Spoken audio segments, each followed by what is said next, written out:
what's been the last few days been like for you as well as just for this program? Yeah. I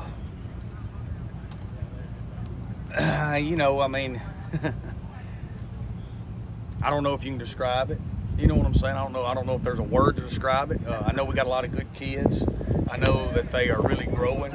I know that I know the day that it was over, we talked about Galatians 2 and carrying each other's burdens.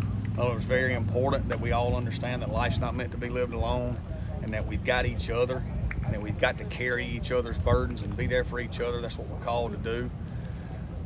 And then we flipped over into Romans and talked about, anytime you go through trials, it creates endurance. And you can't get endurance by running one sprint. You got to get endurance by running a lot of sprints. And it's hard. And your heart starts pumping, but you make it, and then you can. And life don't get any easier. Life never gets easier as you get older. We're trying to develop and grow young men here. And this is not the last time they'll ever go through something hard. I'm proud of our guys with how they've gone through it. I'm proud of how they're growing through it because they're hurting. We lost a great young man that had a beautiful smile, had unbelievable competitive nature. If my two boys grow up to be the competitor that he was, he played his best when it mattered the most. He was growing as a leader. And, we always try to talk about living with the end in mind. And how do we want it to look when it's over? You got to always think about that as you go through life. Anytime you're trying to accomplish something, how do you want it to look when you're through working on it? Well, you got to think about that with life too. And if MJ wanted to be remembered for a competitor that lifted others up and had a beautiful smile and always brought joy to people, then he lived well. So I love him. We're all hurting as we go through this, and there's something to be learned from it. We're still processing that and going. But I am proud of our young men and everybody that's a part of our program, and love him. I miss him every day. Coach, speak a little bit to just kind of offer that the emotional support provided for the coaches, the kids, and I'm imagining Mitchell Williams is a big part of that. Yeah, Brother Mitch is huge. I think our players would tell you that we're our program is tight. This has made us tighter, and our coaches are very tight with our players. Our players are very tight with our coaches. We've got Brother Mitch as our team chaplain. We've got Miss Portia Granger as mental health and car in the weight room. We've got so many resources for these kids. We try to pour into them every day and give them everything we've got, and they in turn try to give us everything they've got too. And this is a mutual deal right now. We're all carrying this burden with each other and getting better a little bit every day. Our kids have come to work every day. They're working hard every day because they know that's what tough people do. They get good work done on really hard and bad days, and that's what we've been doing. And I'm proud of them for that. Do you remember the first time you met MJ? It was recruiting. When he was leaving Ole Miss, and I was recruiting him from here. And Dwight Wilson was recruiting him from South. And it was a great, intense battle, And man, me and Coach Wilson were recruiting the crap out of him. And I'll never forget when I hired Coach Wilson. I called him and I said, "Man, I got some interesting news for you." He said, "What's that?" And I said, "I just hired a new corners coach by the name of Dwight Wilson. Do you know him?" He said, "Are you for real?" I said, "Yeah." He said, "Oh, Coach, that's a wrap then. You know what I'm finna do." Because it was just meant to be. And he was a joy to coach. I really did. People say that, but you never had no doubt if he was going to bring it. He wanted to go. We played Florida State last year, and they have 2 draft pick wideouts. He played the best game of his career. He was a person that rose to the occasion when the occasion was the hardest, and that's what you want. That's what competitive nature is all about. When you were pursuing him out of the portal, what do you just remember liking about him, or why you wanted to bring him into the program? Yeah, well, number one, talent. Number two, it became very apparent to me that he loved South Mississippi, and he was a Southern Miss guy. Like, his family mattered to him. He wanted to matter to them. He wanted to, all he liked to do was hunt and fish. He liked football, hunting, and fishing. That's all he liked to do. He almost one morning, he was he was just in a tizzy. He's like, Coach, man, all our dogs got out at home. Can I go home and help my daddy round up the dogs, and I'll come back, I'll get my workout in, and I'll still get my classwork done. So we let him drive home, to Lucedale, and they rounded up all their hunting dogs and got them back in the cages, and he came back and he got his workout in and got his schoolwork done. And that was just him, man. I mean, he was a guy you could count on, you could depend on him, but talent, extremely talented. Was a guy that kind of had a tough go of it at his previous school. He barely lost his red shirt, which always really bothered him. That he didn't get that red shirt, that he was played in a few too many games. But man, he was embracing being a leader and embracing this last year. Thought we had a chance to have a really good football team. We still do, and he was excited about that. Well, Coach, it felt like he was really embracing USM. He found like a home here, and I know you guys talked about how great of a spring he was having, and was poised for a really big year. What can you say about how he really loved Southern Miss being at this spot? Oh yeah, he loved Southern Miss, like he really did. Like he loved it. He had chances to go other places. Other people offered him more money. He stayed here for less money, like a lot of our kids do. Because it mattered to him to be from somewhere. It mattered to him to have a legacy, which he will have. It mattered to him that his family could be here and he could get to his family. He was just an old soul from that standpoint. Those things meant a lot to him, and he loved this place. He did now, and this is where he wanted to be, and I always admired him for that too. Do you have any off the field memory that sticks out, or that you just kind of remember?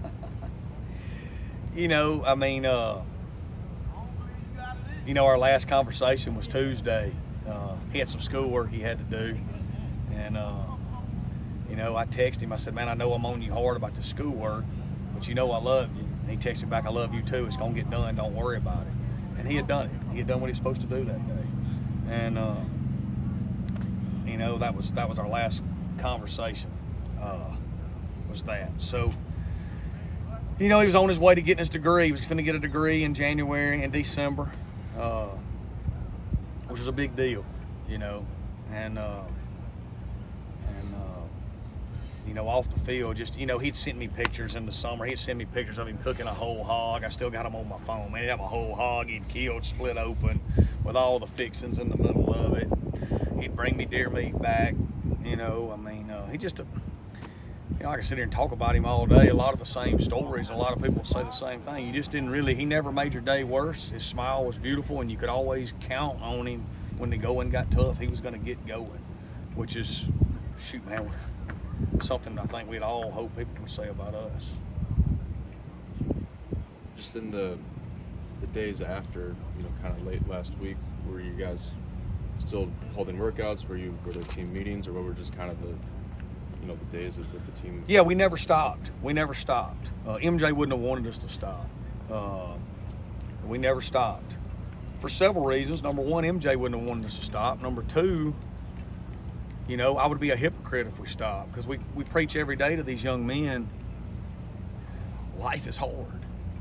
And there's events that are going to happen that you can't control.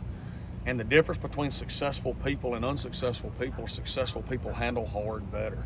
And our kids are handling hard so well right now. And that don't mean they're not hurting. And that don't mean we're not grieving. And that don't mean we're not leaning on each other and carrying each other's burdens, because this is extremely hard. But they are. Every Southern Miss fan out there could be proud of these kids, because they are handling hard as well as any group I've ever seen in my life. And because we loved MJ, man. And there was a lot to love about him.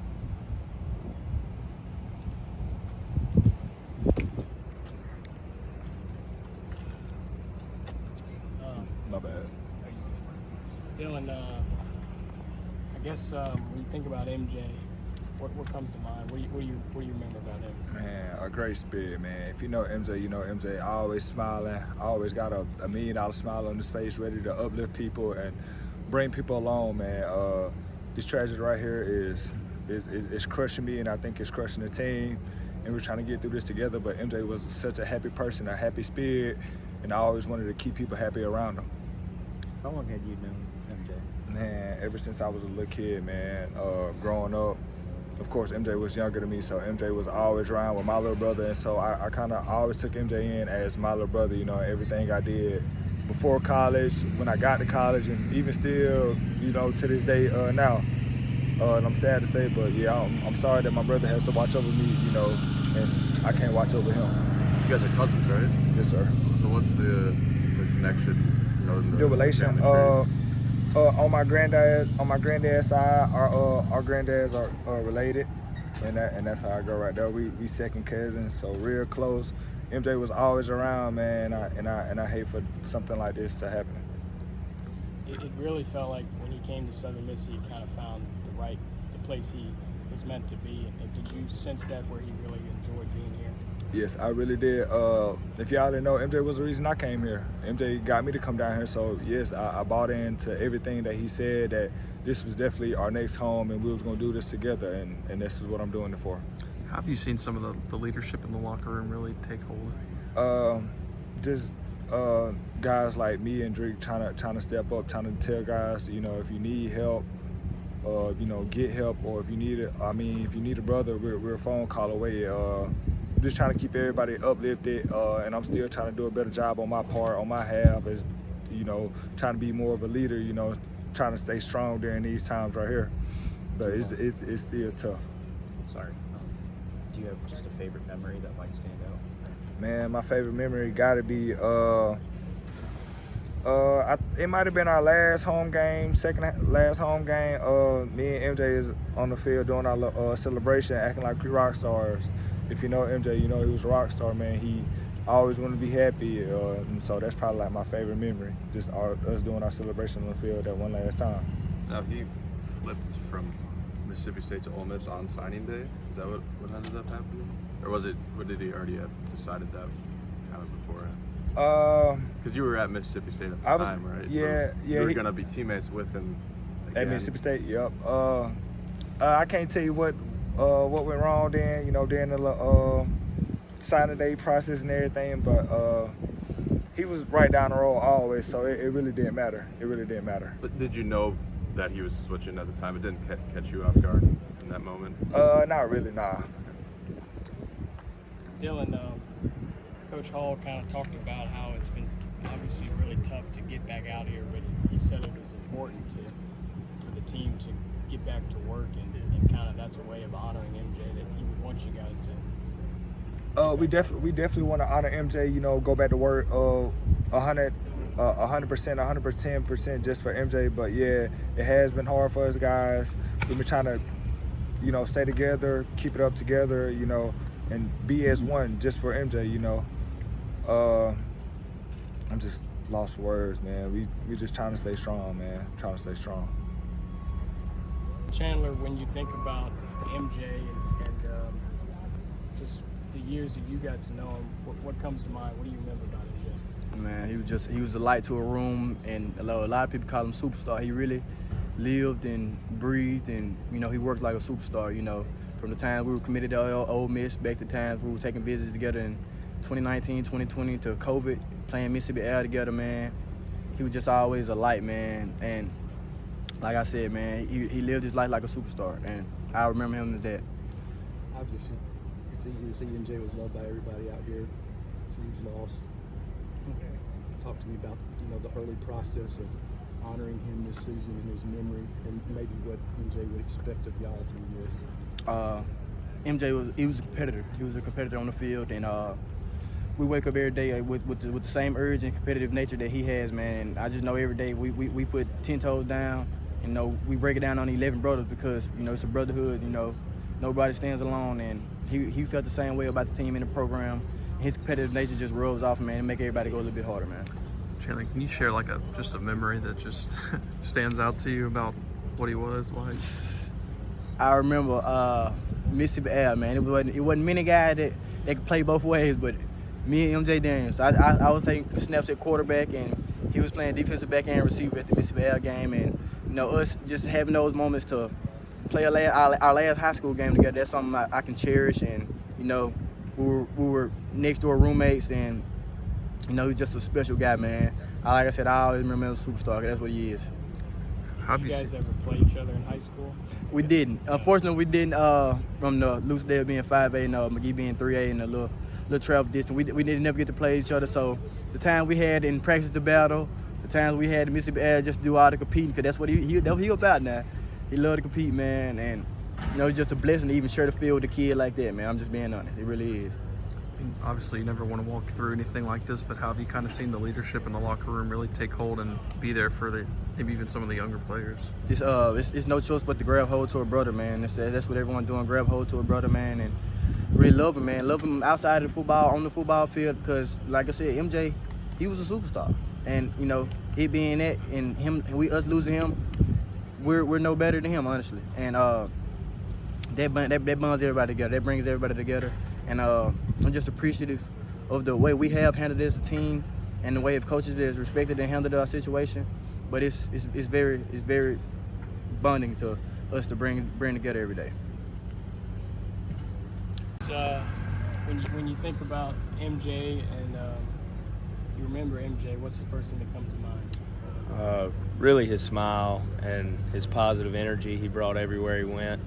He had the ability to light up a room, and he had a passion for people. He would embrace everybody like his brother. And anytime I ever ran into him, it always made my day better. So I'm just going to remember most that smile and that positive energy he brought.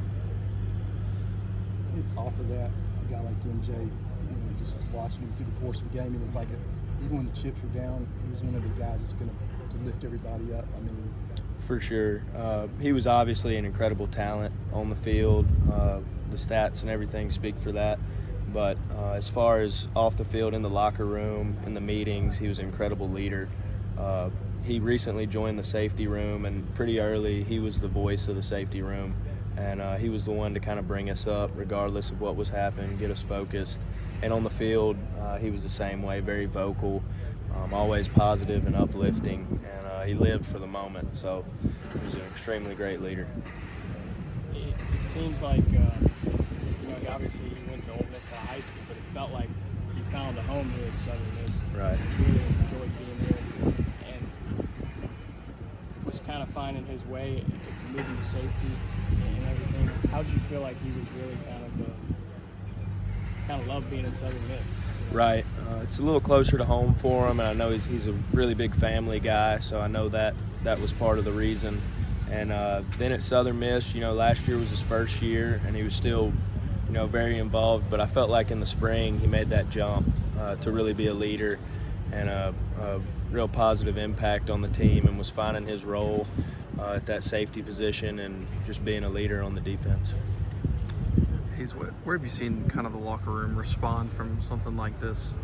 I think it's obviously really hard, but as a whole, I think we're coming together, and I think we've grown closer from this, and we'll continue to grow.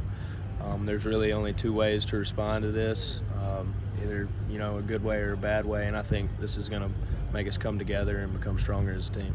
How has Will Hall, Mr. Rodney, how have they kind of helped with that? Right, Coach Hall's done a great job of just trying to make sure everybody's spirits are high. Obviously, it was really tough on him losing a player, so he's had to battle through some stuff too, but done a great job of keeping us positive and keeping us together. appreciate Thank it. you. Yep. Think about MJ. What's the first thing that comes to mind? A brother. That was somebody I couldn't be without. He couldn't be without me. Like, we were always together. He's a big reason I came down here to play for Southern Miss. That's my dog, man. It's crazy. I think you're the third or fourth player we've talked to who said there that he was the reason they came to Southern Miss. Yeah. Can you just talk about that and why that is? MJ, I would say he was really good at influencing people. Like, if he wanted to come out and do some extra work one day and he called me and I'd be like, nah, like, not today. He'd be like, man, Sab, come on, man, get up. Don't be lazy. Like, that was the type of person he was. He always wanted to get the best out of somebody. He always wanted to, push you and let you know that he had your back. And just like I had his, or any one of these other kids had. And, that was just what type of person he was. You said he kind of influenced you coming down here. Where'd you come from? What school did you come from? Ole Miss. Ole Miss. So Yeah. You guys were together there. at We Ole were Miss. actually roommates freshman Really? year. Okay. Yeah, that was So you known him a while. quite a while. Yeah, yeah. How'd you see him kind of grow over that time? And when he got to USM, it felt like he was really kind of finding himself. Oh yeah. I would say at Ole Miss, me and him both, we struggled a little bit, trying to get into the wave of college and how things were going. And then, second year come along, we were getting a little bit better. He might have been doing a little bit better than me, but and then we made the transition down here, and down here he hit the ground running, and y'all see that last year on the film. But hoping to do the same this year. Just went through kind of a tough injury. The rehab process is grueling. Was MJ a part of getting you through that and lifting your spirits and things of that nature? I mean, of course, he was always there for me, no matter whether I would have been hurt or not. I know he would have had my back. So, he was. Since he got moved to safety this year, it would have been me and him back there, and Dylan as well. But he was just ready to be a part of that, honestly. How have you seen the team, the coaches rally around MJ and his family and kind of lift the family up? You guys, I know, have done a good job of trying to honor him. Yeah, I mean, it's not hard to honor him. He's a great person, honestly. But just keeping positive vibes around, remembering the good. Don't let the negative get into our heads, because of course this is a hard time. But just being positive, remembering the good thing about him, and that's it.